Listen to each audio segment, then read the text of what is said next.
Hi, I'm Larry Хон. This is the second in a series of 3 tapes which accompany a book I've written about framing an entire house. Now in tape 1, we framed the floor. In this tape, we're going to frame the walls. Here's a preview of what you're going to see. We start by laying out and snapping wall locations on the floor deck. Then we cut and position the wall plates. Cut the parts for the walls and detail the plates. Next we can nail the walls together and lift them into position, both the exterior walls and the interior. After nailing all the walls together at the laps, we finish up by plumbing each wall and aligning.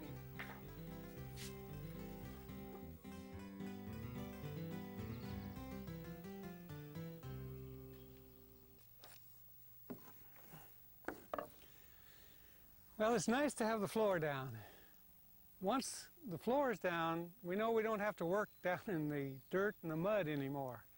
And now we know that it won't be long before we have walls standing up here.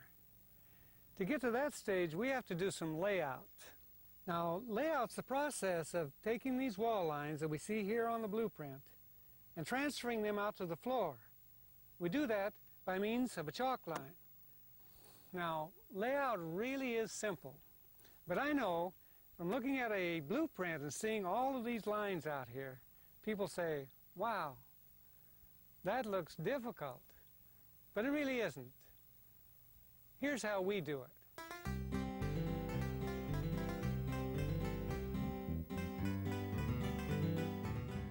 Our plans for this house show that the outside walls are 2x6. And to mark the location of these walls on the floor deck, we use a 2x6 block, marking in 5.5 inches from the edge on each end of the building. Now, if your walls are 2x4, well, then use a block that size. And next, we run a dry line down the length of the building between those marks, and we tie it off.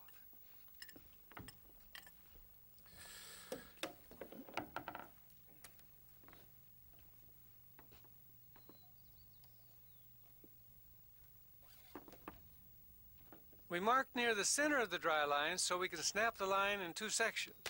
Now, especially on long buildings, this helps to ensure that our line will be straight. On shorter runs, you can just use your chalk line.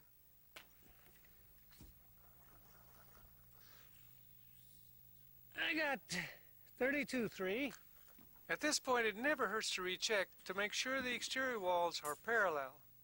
Okay, we're within 1/8, Joe. Looks good.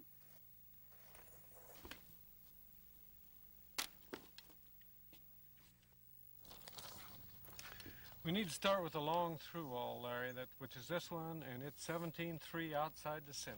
Okay, let's do it. Okay, we're at the edge of the building. Go ahead and mark. 17.3 center of the wall, add 1 3/4 to the edge, mark it, put an X on the side that the plate falls on. That's it. On our plans, the measurement for this wall is from the outside of the building to the center of a 2x4 wall. We snap the edge of the wall by measuring out 1 3/4 inches more from the center line. Okay, Joe, that first wall is 12'7" in, from the outside of the building to the center of that through wall. So Joe measures out 12'7" to the center of the wall, adds 1 3/4 inches to the edge of the 2x4 wall plate, and then he drives an awl at that point. Now he can continue on and mark for the next wall.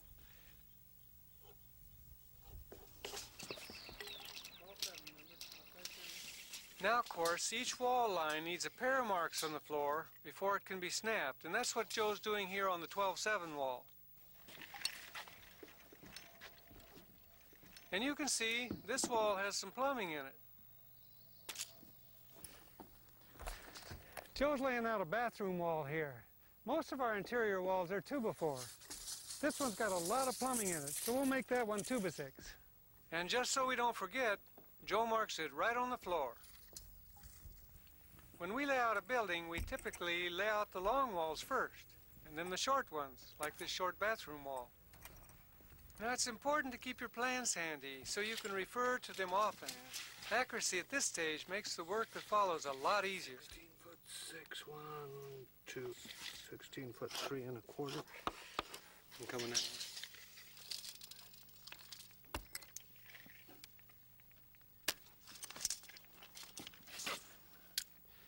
There's a small hallway right here, but no door and actually no wall, so we're going to mark this one out. And down here the line got run by a little bit too far, so we'll mark it out too so it doesn't get plated. All right, Larry, I guess all we got left to do is run a end on that wall right there and we're done. Okay. What Joe means by running an end is marking where a wall stops, and we note that very clearly on the floor.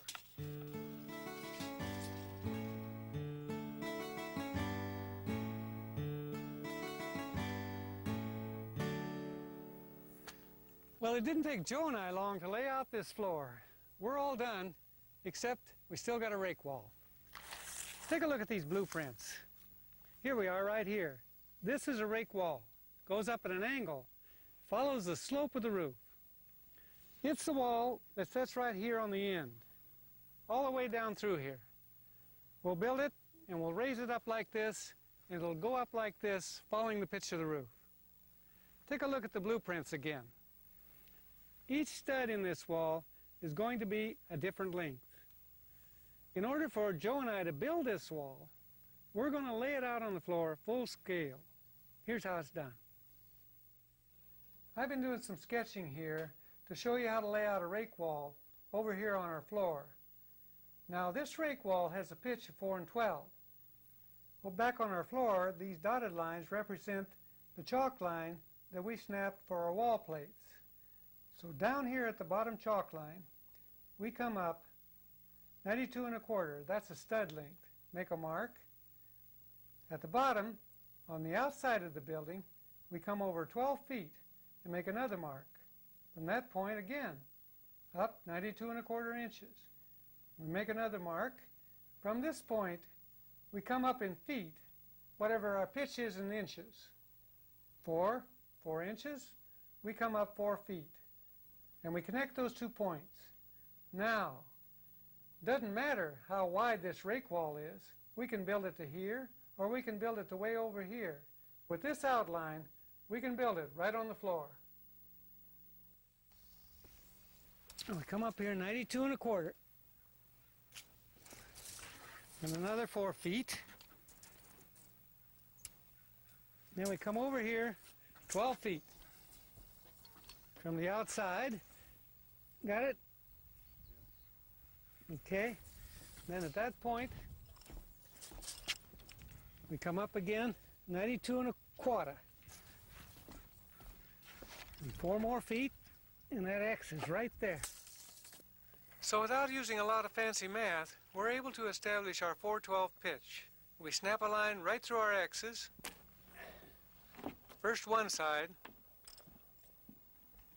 then the other. And this leaves us a full-scale outline of the rake wall right on the floor.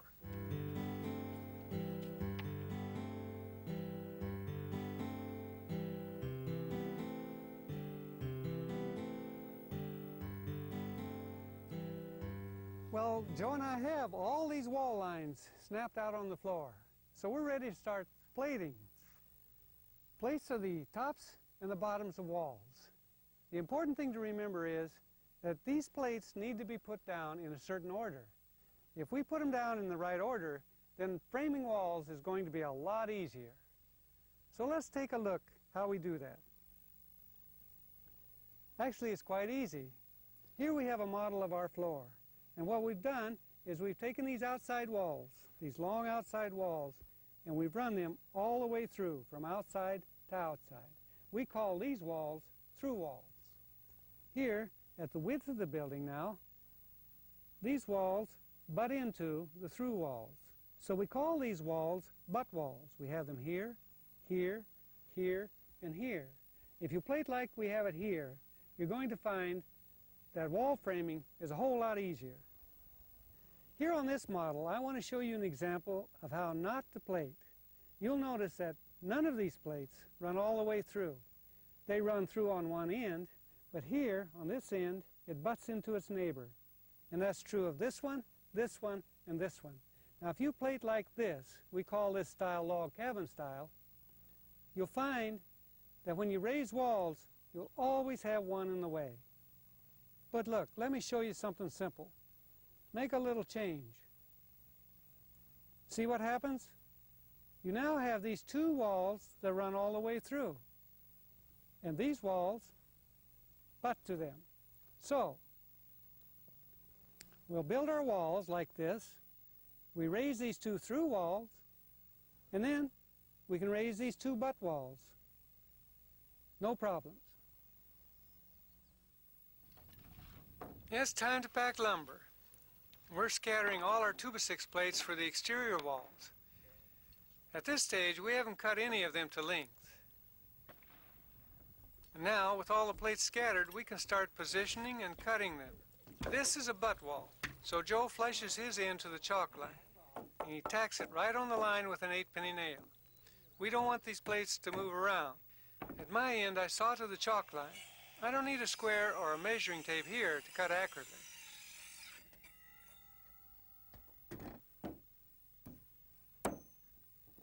Here's the top plate. It's cut the same length as the bottom plate, and it tacks right on top of it.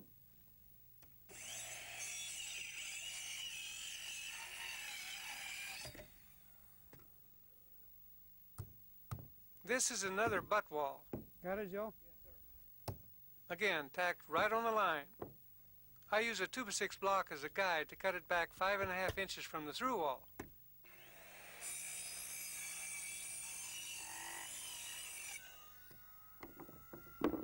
We just keep working our way around the building, positioning,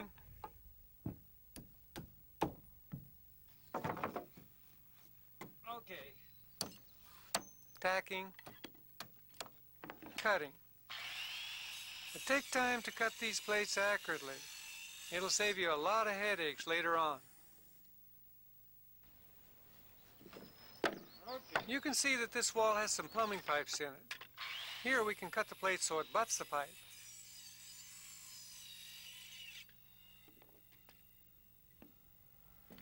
Out here in the center, we'll notch our plate to fit around these pipes. In colder parts of the country now, the code may require you to fill these holes with insulation. And here, this top plate can't be tacked on top of the bottom plate because the pipes are in the way. So we just tack it on the side. Now it's ready for layout. Here at the end of the building, another way of tacking a top plate in place. We can set it on edge and toenail it to the bottom plate. Here on the other side of the house, we tack 2 pieces of plate at each end. Where they lap in the middle, we can cut it by eye.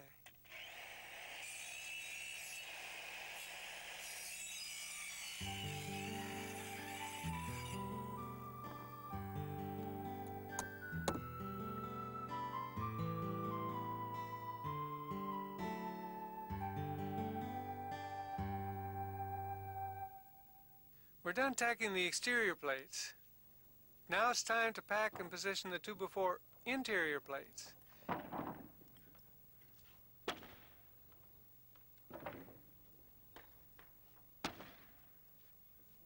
Interior plating should go pretty smoothly. Just make sure to snug the plates tight to the exterior walls.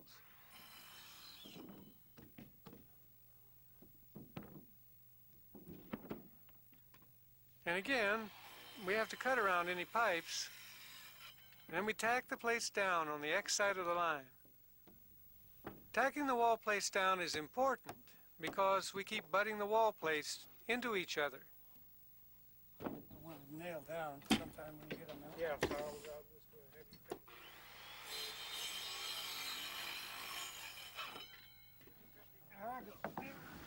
Okay, cut that. Here are the plates for that end wall. We cut them both right on the line.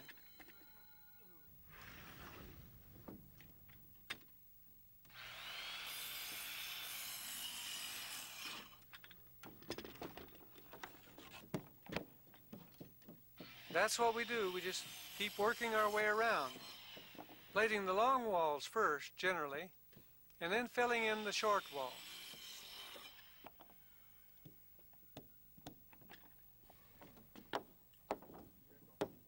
It's important to tack the top plate directly over the bottom plate.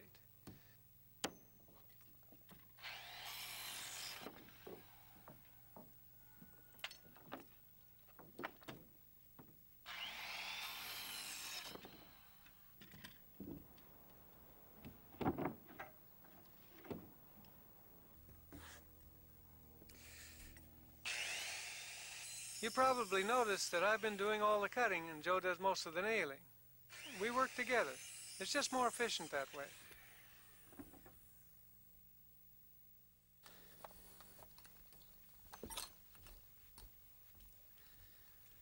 Well, Joe and I are moving right along. This place is finally beginning to look like a house. All the plating is done, and you can see over here the outline of a bedroom. Here's a bathroom, and back over here in this corner another bedroom, and I'm standing right in the middle of a hall. We've done what we wanted to do. We took the wall outlines from the blueprints and we transferred them down here to the floor. One other thing I want you to notice as you look at these rooms, you'll see over here there's not a doorway and there's not a window in the place. We paid absolutely no attention to any door or window. Well, let's take a look at these blueprints. Here's a small closet with a doorway. What it looks like is that the wall comes over here and stops, then the doorway, then the wall starts up again. Well, here's the closet right down here. Both those plates run all the way through. There's no visible sign of any door. Back to the blueprints. Here's another one, right here. It goes into this bedroom. But take a look again. Those plates run all the way through. So that's what Joe and I have done. We've run our top and bottom plate across all of those doorways. Later on, we'll come back and we'll cut out sections of that bottom plate and leave room for these doors. Before we do any more work, let's review a few of the things that Joe and I have been doing.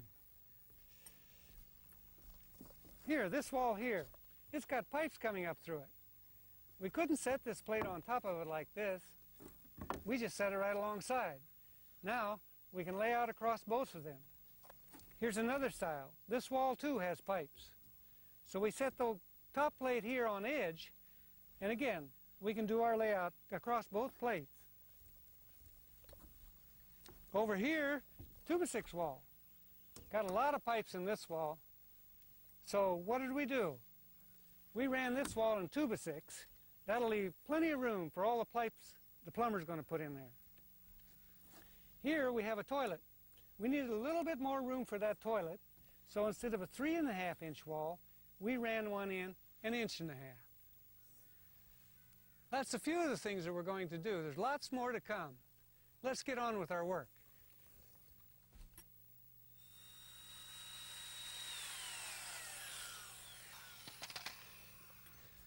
Joe and I have finished plating up there on the wooden floor. Now we're down here on this concrete slab. And there's a couple of differences. One is, when you're plating on a slab, use this treated wood. The second is, we've got bolts in this foundation. These bolts secure this plate down to the foundation. We've got some holes to drill here. So how do we do it? Well, fairly simple. We just measured over here 3.5 inches, and we snapped a line all the way through. Then, here's the important part. Take this bottom plate and set it right on the line. Now, we don't have to use a square and a tape measure to mark where this bolt hole goes. We've got a simple tool here. This is a homemade one out of a plate strap. And you'll see where it goes up against the bolt to this pin is 3.5 inches. So that's what we do. We set it right on that bolt, and then we mark it. Right there's where we're going to drill that hole. Now, if you don't like that tool, you can try this one. You can buy this one commercially. It's made the same way. This notch here goes against the bolt, and the pin marks the hole. This one's for 2x4 plate, This pin's for 2x6 plate.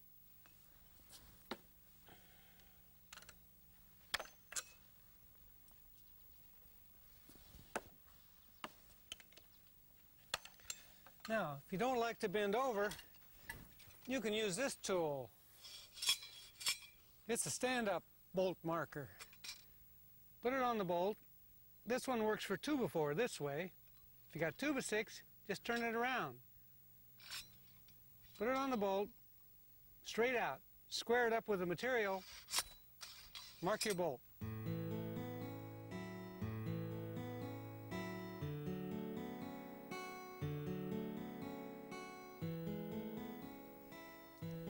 Well, Joe and I have all our plating done up there on the main floor. You know, we're almost ready to start framing. But before we do that, we built a couple of model walls down here, and we want to show you in detail what it is we're going to build. Over here, we have a 2x4 wall. And over here, a 2x6 wall. They're both exterior walls, and they're both framed exactly the same. These really are typical walls. Once you learn how to build these two walls, you can frame most anything you want to frame. So let's take a look at them in detail. Up here we have a double top plate. These plates help hold the entire structure together. Underneath these plates, we nail both studs and these top cripples. These cripples take the weight from above and they transfer it down to this header. This header acts as a bridge over the window opening.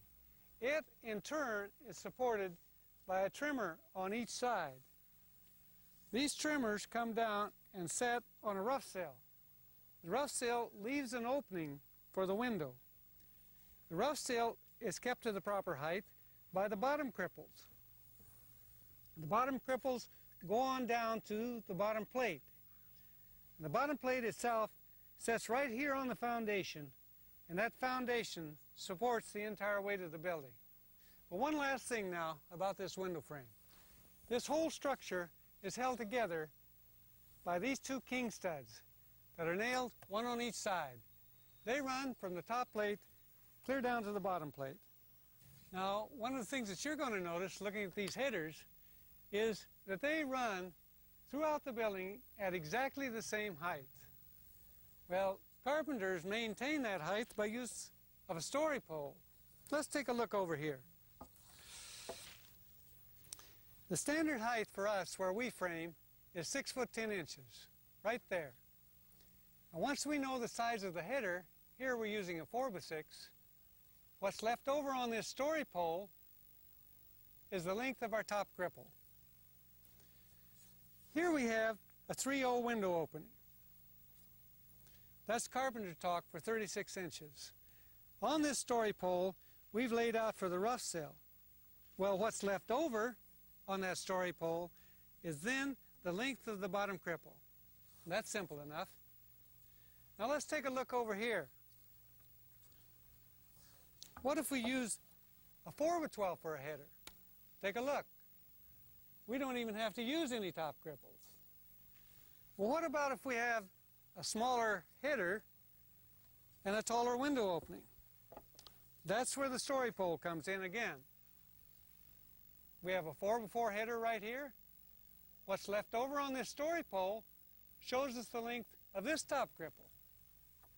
Now down here, we have a 4/0 window. That's 48 inches.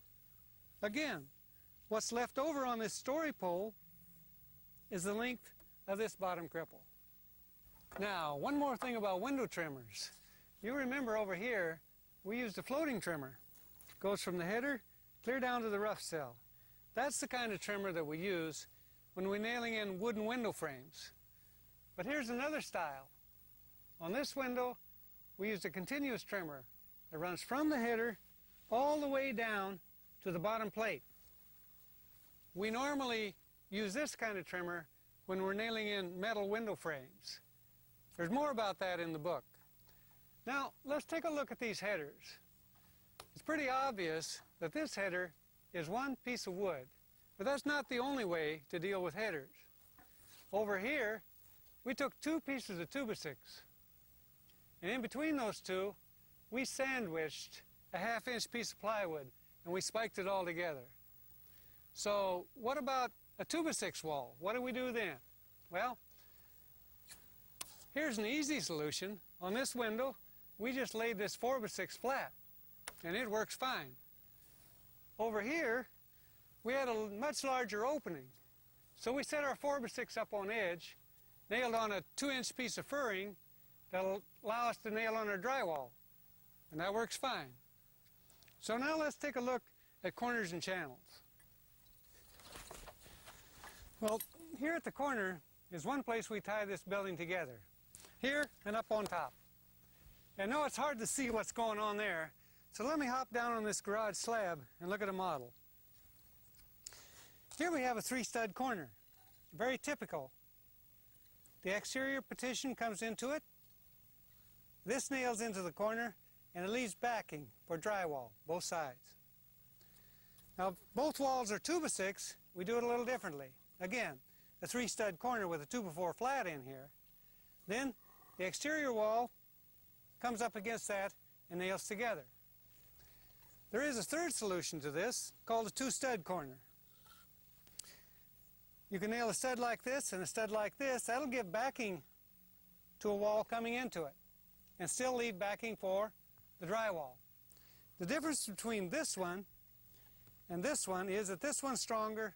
The first one takes only 2 studs. At the top, we tie these walls together with a lap. We cut back the double plate on one and lap it over on the other. They go together like that and nail together with 2 16-penny nails. Now here's another place that we have to nail our walls together. But this is a little bit different situation. This is an interior partition that nails into an exterior wall. Let's take a look at our model. Our exterior wall has 3 studs like this. They form what we call a channel.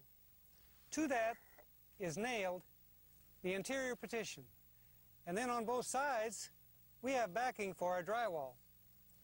At the top, where the plates come together, we left a gap in the exterior wall, and on the interior partition, we left it lap over. These two go together like this, and then you nail down through the top with 16-penny nails.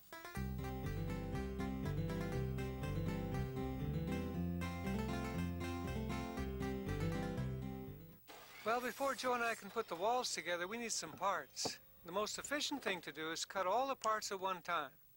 Here I've got the chop saw set up. I'm cutting bottom cripples. We can also cut top cripples, sails, and headers at this stage, and stack them right up here on the deck near the saw.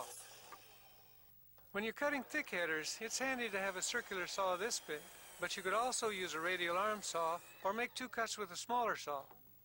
Here I'm cutting the rough sails, and as you can see, I've got the window dimension marked right on the sill.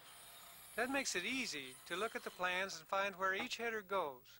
And for now, I just tack each sill to its header.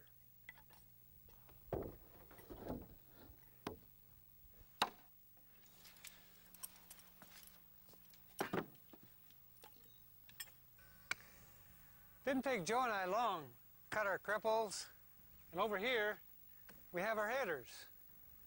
We knew how many we needed because we made ourselves up a cutting list. Most of the information on this list, it came straight off these blueprints. For example, here we have a 6040 window that takes a 4x6 header. We took that and we listed it right up here, 6040. We counted and we found we needed 8 of those headers. We counted all the windows and doors that we needed on these blueprints and we listed them right on our cutting list. Now, the length of these headers, well, that varies, but there's a lot more about this in the book. Over here, we have the length of our trimmers and our top and bottom cripples. That comes straight off the story pole. Down here, we've totaled up the number of top and bottom cripples that we need. We got that by cutting 1 cripple for every foot of header. It's as simple as that.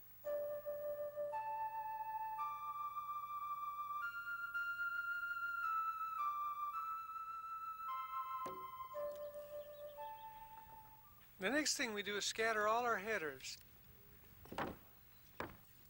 Scattering headers on the plates means that we match the size written on the plans with the size written on the headers and place each one in its approximate location on the plates.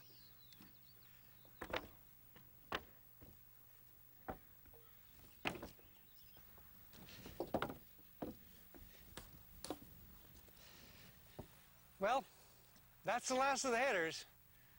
Now we're going to start a new process, an important one. It's called detailing the plates. Now what that means is that we have a lot of marks to put on these two plates, marking the location of headers and all the studs. We have to do that before we can begin framing. First of all, we're going to start with this header, put it in place, and then we're going to mark where it goes. We call that spotting headers. Take a look here. I'm right in the middle of this bedroom, right here. And we have a 6040 header, and we note that it centers in this room. Let's show you how that's done. Take our header, shove it into the corner. Then, with the tape, we measure out of the other corner to the header. We have 49 inches. Half of that is 24 and a half. So we come off the wall, 24 and a half inches, and we make a mark. Pick up our header, set it right on that mark, mark it like this. Then we come down, put a mark there and a mark there. King stud goes there, king stud there. This is open. Marking this end is just a little bit different because it's plated differently. We'll put our mark like that, and then all the way down those two plates. Our X goes here for our king stud, and a line goes out here to show the opening. That's it. Well, that header's spotted right in the center of the wall, but not all headers center. Let's take a look here on the blueprints. Here's another window header right in this bedroom. Now the plans show us that we spot this header 3'6" from the center of this wall to the center of this window. We'll use a measuring tape and spot that window accurately. Now let's take a look down here at a door header. Here's one in the bathroom. There's no measurement along here telling us where to spot that header. But you see this little stub wall? That means that this header spots one stud out of the corner. We do that by eyeball. Just like that. Well, you can use the eyeball method on some headers, but others you have to measure. Like this one, Joe is centering for a closet. I'm going to center this thing just by looking. Now this is another closet, but it's one stud out from each corner, and Joe just eyeballs the location. Here we are in the garage, and the garage door is big. The code requires a big header. The layout for it, it's the same as for any other header. A line indicating the edge of the header, and then an X on each side for the king studs. Okay. Now this garage header is an exception. There are no top cripples above, and in fact, since we need enough headroom for cars, we eliminate the top plate, and we note this on the header. With the headers detailed on the plates, well, the next thing is to mark wall intersections. This is where the channel studs will be. I'm using a homemade tee. It's made out of 2x4s for this. You can see that I've marked on each side of the plate and across the top and edges. Here's a lightweight corner marker. It's aluminum, but it serves the same purpose.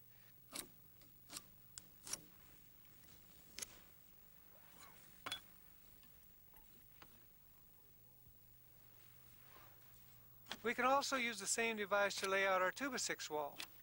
Here we are at an exterior corner. And this is an inside corner. The main thing to remember here is to make sure to mark all around. And then indicate where the partition wall will be.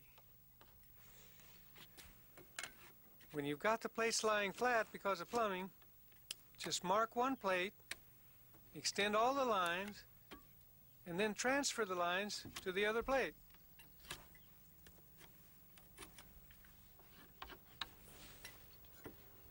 Here we've got a top plate sitting up on edge, and we just have to mark the lines all the way around. Getting the layout right at this stage will make for square and plumb walls later.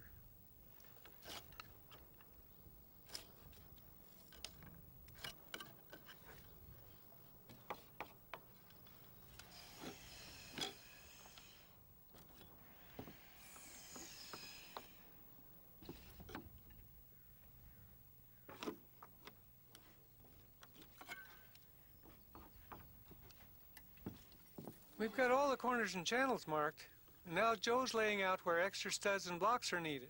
In the bathrooms, we need to lay out extra studs that'll go on either side of the medicine cabinet. And we also need flat studs that'll act as backing for the bathtubs. Joe just marks these clearly on the plates.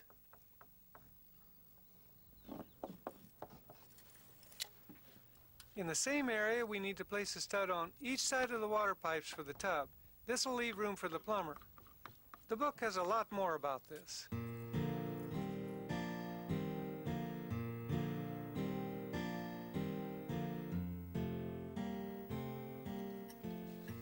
Well, all our detailing is finished, except we still have to mark stud location on all these plates. When I was learning to be a carpenter back in the late 40s, I was taught to hook my tape on the outside. Mark 16 inches on center, 32, 48, and so on, down the line, never changing layout at all. But since then, I've learned to change and do things just a little bit more efficiently. First of all, we use this layout stick. It allows you, without a measuring tape, to lay out your studs at 16 inches on center, 32, and 48. Or, if you want to use this middle leg, then you can lay out your studs at 24 inches on center. Instead of starting our layout like we used to here at the corner, we started right here. And that's because at that point, we have a corner that's going to set in there, so we already have a stud there. So that's where we begin our layout. We mark our first layout and our second, and that takes care of this section of the wall. The studs are 16 inches on center, it complies with the code, and is structurally sound. So now we have a header. We know that at the end of the header, we have a king stud. So that allows us to begin our layout right alongside this king stud. We can lay out our top and bottom cripples, 16 inches on center, just like the rest of the building.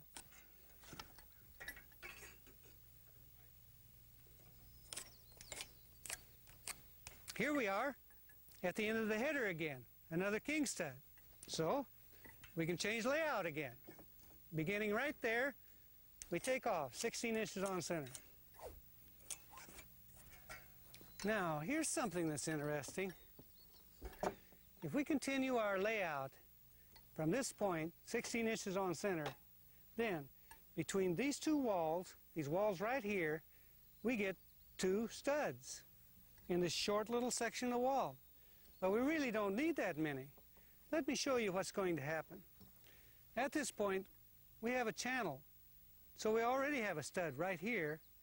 That allows us to begin our stud layout all over and put one stud right here. And that's all we need. So now, what does it mean to change our layout constantly up and down these walls? Well, it means that we're going to save a lot of studs and time.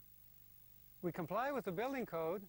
There's no change in the building structurally, and there's plenty of wood down through here to nail on our drywall and our siding.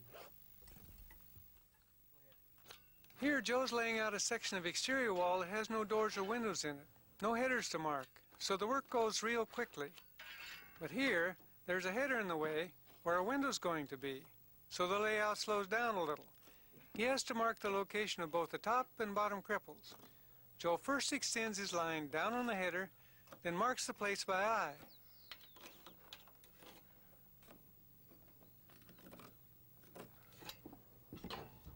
The inside walls get marked the same way.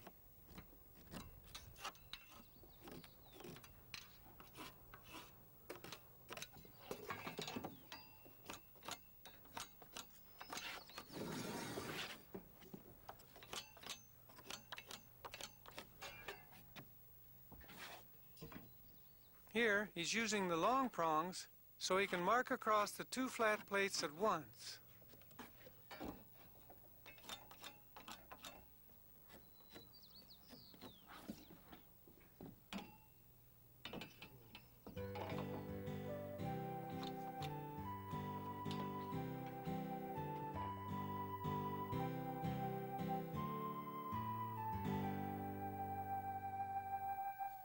Well, now that the plates are all detailed and we know where the parts will go, we can start scattering the cripples. We know how many we need, one at each end of the header and one for each layout in between. And you can see we took time to mark the lengths of the cripples on the headers so we know where they go. On this wall we have 6 1/4 inch top cripples and 30 1/2 inch bottom cripples.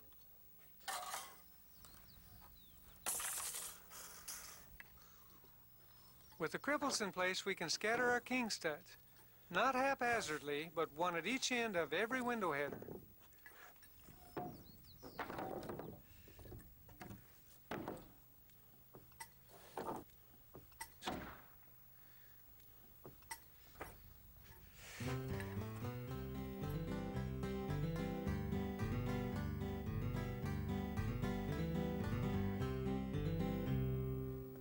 We start framing a wall by separating the sill from its header, dragging it back into its position, and then bringing the header back into its position. The next thing is to toenail the cripples to the header, following the layout lines. We hammer in 2 8-penny nails from one side, and after they're all in position, we go back and toenail from the other side. That's the code.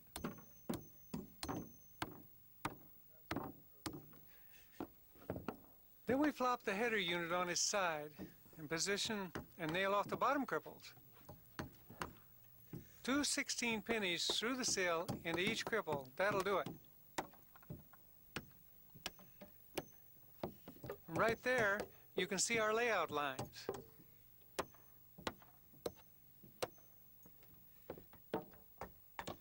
Next, the king studs get nailed on both sides, and this holds the whole window frame together. Make sure to flush the king stud with the end of the bottom cripple. Nail a couple of 16s into the end of the rough sill, and at the top, flush it up. 3 or 4 16s through the king stud into the header. That'll hold it just fine. The nice thing about building this way is that if all the pieces have been cut to the proper length, then the rough opening should be just right. Here's another look at how I do it. First, I separate the sill from the header and position them both. I know roughly where these go because the king studs are on either side, and I can spot where the top end is. Next, I position the bottom cripples. Then I nail them off.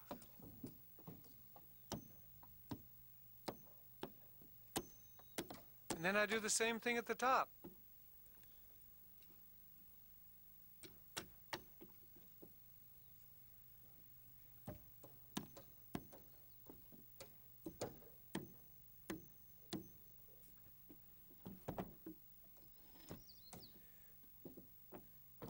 Finally, I nail everything together with the king studs. Again, make sure all those ends are flush.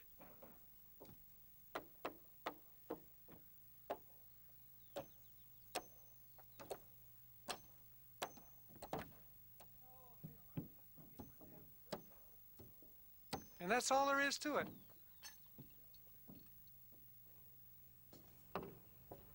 We work our way around the building nailing all these units together. And what is important is that you complete each step before starting another.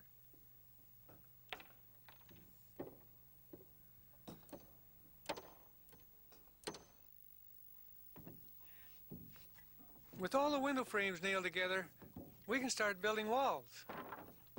We scatter all our studs, and with these in place, we pull loose the top plate, walk it back, and begin nailing. Here we're nailing to one of the window frames, following our layout on the plate. Joe and I find it more efficient to start at one end and just keep working down the line, bringing up pieces of top plate as we need to. And you'll notice this wall is raised up off the floor a bit. That's because it's sitting on other walls. Now, it's true, we're pretty fast at hand driving these 16-penny sinkers. But if you have a nail gun, you might want to use it.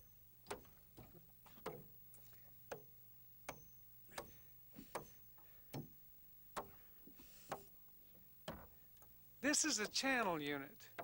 Another wall will intersect at this point. It's nailed together with 16-penny nails along the side and through the plates. Once the top plate is nailed on, we nail off the bottom. Now the double plate goes on. Joe holds this end 5.5 inches back for the lap. And I cut the other end just to one side of an interior wall channel. Now the idea is to nail off the double plate along the entire length of the wall, leaving gaps only where the double plate of intersecting walls will lap over. You can see that pretty clearly here. Long, heavy walls are usually broken into sections. Joe's just nailing up to a place where we're going to break this wall. The double plate has to lap at least 4 feet at any break in the top plate. On the other side of the break now, Joe starts the nails. We'll finish them off after the walls are raised. Walls need to be braced. The code requires a brace in each corner and one every 25 feet. You could use plywood sheeting. Here we're using 1x6. We just position it diagonally across at least 4 studs, letting the ends run long. This 1x6 is flush with the wall face. No marks needed. Just cut along each side of the brace with your saw set to the right depth and work your way down.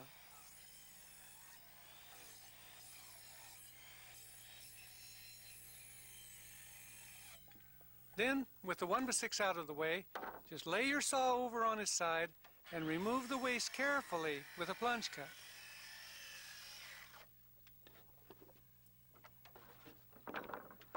Well, here's how the brace fits.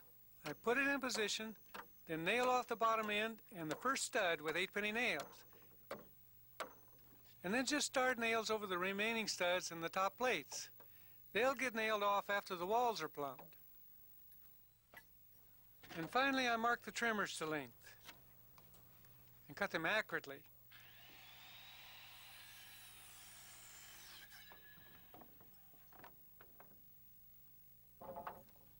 These trimmers get tacked in place with a 16-penny nail. They'll be adjusted later on when we get the windows set.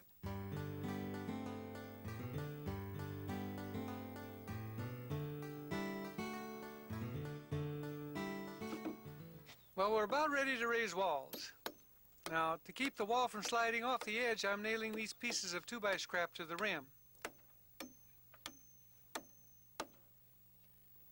On this section of wall, we separate the double plate from the top plate a little bit. Then we raise it. Remember, be careful here. Lift with your legs, not with your back. You can see we already have the first section of wall up. Now, having separated the double plate from the top, these walls go together easily. The next thing I do is nail the 2 sections together at the lap.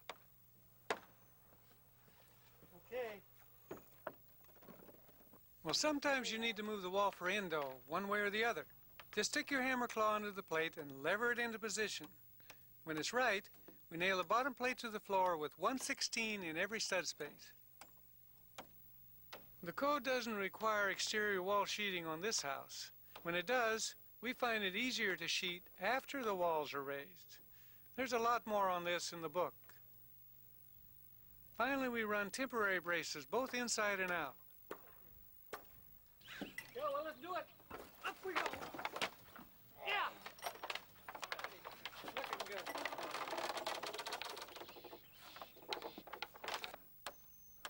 Temporary bracing on every wall is important. Nail enough braces on them so they won't fall over on you. All right, Joe, let's move it. You need more? Yeah, I think we're close. Hold on, let me check. No, it's a hair too much. Back off a skosh. Guys? Give me a little bit. It's a, whoop. Okay. We always need to keep our plates right on that inside chalk line. Sometimes you need a toenail to move it over.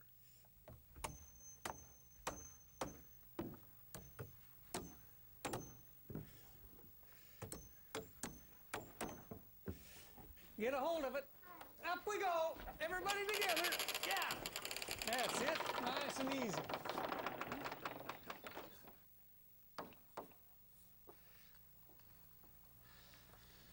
Actually, we didn't have much trouble with this long, heavy wall. It really helps to have some strong people. A couple other things that we did that made it easy.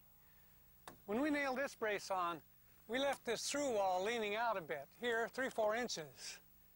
That way, when we raised this butt wall, they didn't bind together. Sometimes, too, you have to cut back a 4-foot section of this double plate. We got it tacked on right here. Later on, we'll nail it up on top. It laps over this through wall, and the two tie together right there at the corner. Now, if we hadn't cut this double plate back, we'd have had a problem raising this wall. Let me show you on this model wall down here. Here's the way a double plate goes. It laps over 5.5 inches on this 2x6 wall so it can tie in. Now you'll see when I raise this wall that I don't go very far before I hit this cripple. It's all bound up. If it's a short wall, then you can rack it like this and you can get by. But this wall we just raised was a butt wall running from through wall to through wall. So we couldn't do that. That's why we had to cut out a section of this double plate and then erase easy. It's time now to nail this corner together. What we want is this top plate of the butt wall to join tightly with the top plate of this through wall. Well, that's going to be pretty easy because when we nailed in this stud, we held it back from the top plate about 1/4 inch right here. This allows these two plates to join tightly together.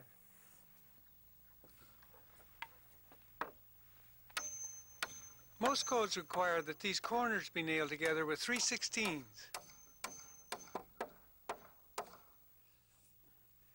As we continue framing, we have to tear off these temporary braces. We knock it loose at that lower end, and then you can use your hammer as a fulcrum.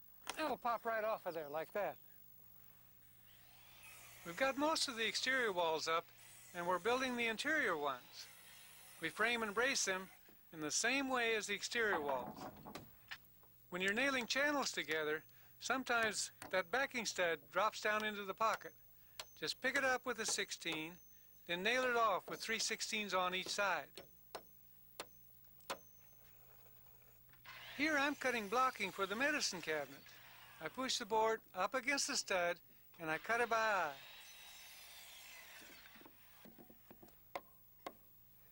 And then I nail the blocks at the right height.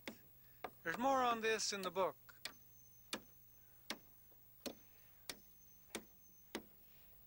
The inside walls need double plate just like the outside ones, and you can see I'm holding this piece to one side of the channel. I want to show you now another way to brace these walls. Here we have a metal framing brace. It forms an angle, and we have holes here in it to nail it off. We lay it down on our wall diagonally, and we make a mark on the top plates and on each stud. Then it's simply a matter of making a saw kerf along the line, the depth of the brace, snaking the brace into that kerf, nailing it permanently at the bottom and holding it temporarily here at the top with a bent nail. These metal braces are a good alternative. Way back. We build as many walls as we can at one time and then we raise them. Walls are always built and raised in a certain order. I'd like to be able to tell you what that order is, but each house is different. In general, we try to raise the long walls first, but in reality, it's one of those things you have to learn by doing. Let's go gently with this thing now. Let's pull it, again, we pull it back a ways, just lift it. There we go. We got something backing off to you, okay? Picking it up and backing it off. Now it's just a matter of fitting them all together. That's got her. signed, sealed, and delivered. We gotta slide this one in a ways, huh?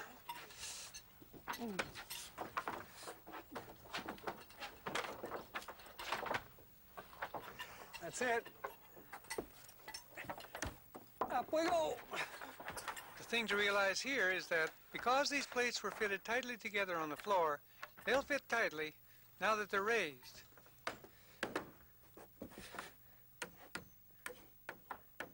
We make sure each plate is on its chalk line, and then we nail it to the floor. Well, let's raise it. We can't forget to raise the garage walls. Yeah. Raise these walls right up on the bolts. Okay, I'll have to lift her over. You got the wall? Yeah, I got it. Alrighty. Here we go. Then with a short piece of 2x, it's easy to shift them into place.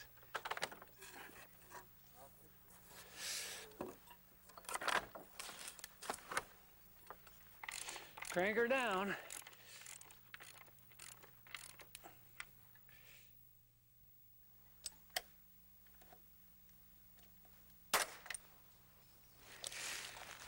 We're here working on this slab. Now, all of the bottom plates down here of every interior wall has to be fastened to the concrete. On the outside, it wasn't any problem. We have bolts there coming up through the foundation. Here on these interior walls, we can fasten them down with this gun. It's a powder actuated tool. It has a clip, and these blank shells fire a pin. Here's a pin. It's basically just a hardened nail with a washer on it. We load that gun by pulling the barrel forward, just like that, shoving it back. Then this pin goes in the end of the barrel, and it's ready to fire. It's important to remember that this is a firearm, and it needs to be treated with respect. Matter of fact, if you're working on a construction site, you need to have a license to operate this tool. So be careful of it. Protect others. And look out for yourself, too. Wear protective lenses and put these on your ears.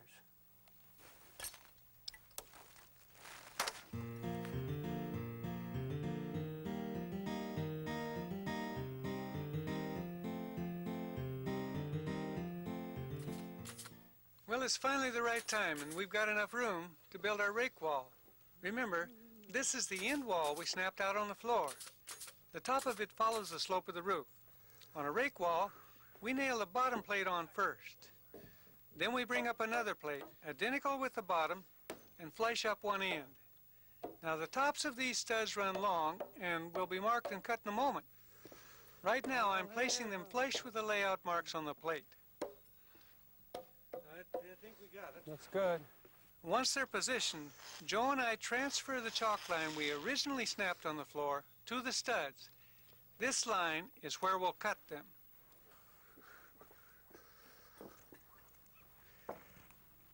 Then with our saw set at 18.5 degrees, we cut one end of the top plate to the angle of the roof slope. We butt that in to the through wall and lay the plate right on that chalk line. We mark a square cut on the other end, then place and cut the shorter rake plate. At the ridge, we leave a gap between the plates for a beam. Now, since the top ends of the studs are in their correct position, I can sight down and run a layout on this plate.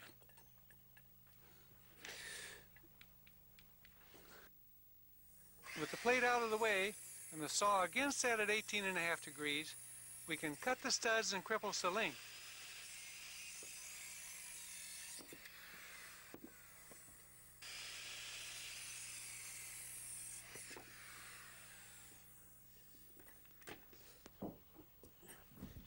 Then the plate gets nailed on.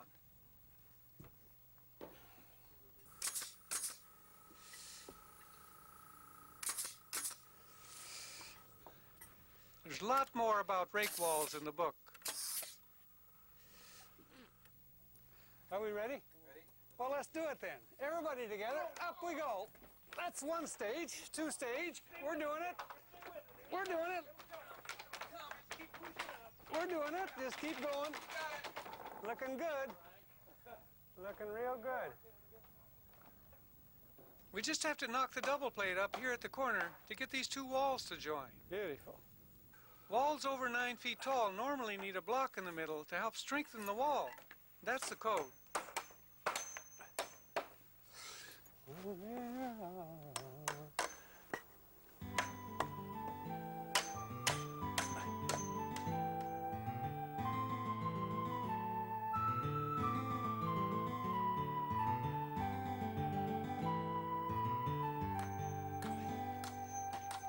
Well, we're now nailing off where our double plates lap at the corners and channels. We want to draw these walls up tight to one another, right on layout. Sometimes that means using toenails to bring them together, and then a couple of 16s through the lap.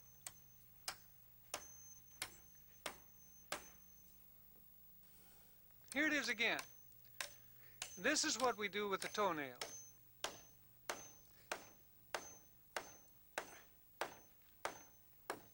Here you can see that we're nailing it right on the layout marks. This is a corner, and again, we want it to be drawn tight, flush with the outside.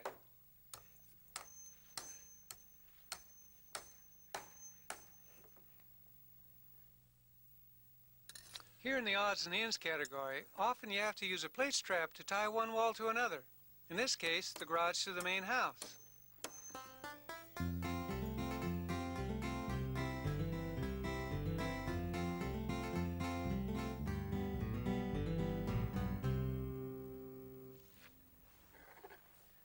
We're ready to plumb our building.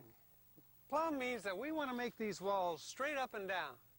Now you can use a 6 or an 8-foot level to do that, but a lot of carpenters like to use this 2-foot level. We attach it to a stud at the bottom here, and at the top we put on a 1x extension. That allows us to reach this top plate. Now the most important thing about this plumb stick is to make sure that it's accurate. There's a way to do that. Take it and place it flat against the wall, like this. Put that bubble right in the center. Make a mark here at the top and one at the bottom.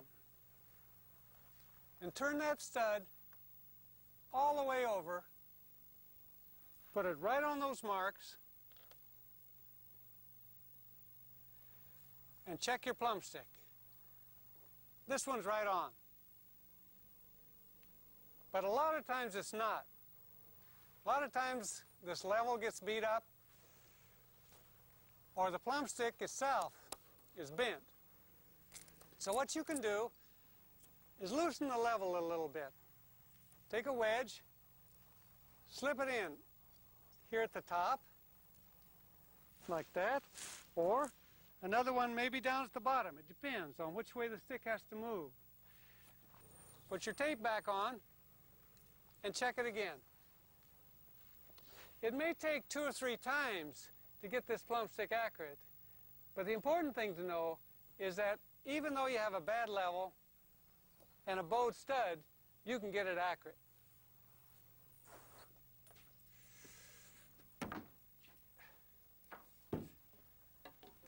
This away?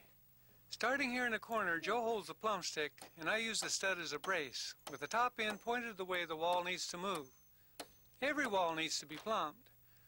Most walls need to rack one way or the other. Then, when it's good, I nail it off. On this wall, I'm using a 1x6 push stick to rack the wall. The bottom end of it is cut at an angle so it can dig into the floor. Got her? I'm going to nail her off. Once Joe tells me the wall is plumb, I can nail off the braces. This way. That away? Yeah. Okay. Hold it. Just a hair long. Just hold it more. Okay. Got her? Yeah. All right, coming in. A little or a lot? The next thing to do is eyeball our walls for straight, moving them in or out. Yeah, that's it. This wall has to come in. I've nailed a 1x6 to the floor and the top plate. and I'm using a short stud as a levering device to bring the wall in. Out here in the garage, the walls have to be straightened, but there's no wood floor to nail into. So I extend a 2x out from the wall plate that I can nail my brace to. Push the wall out a little bit. Got her. It's also important that the header over the garage door is straight. So while Joe sights, I run 2x to the opposite wall plate and again use a levering device. When everything is good, we let in a 2x4 brace to keep the garage corner square and the header straight.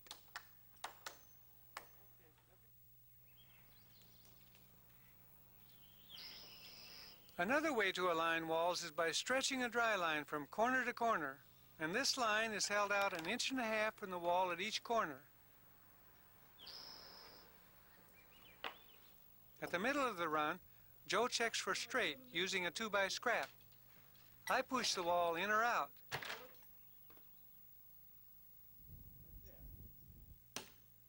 When it's good, we nail the brace.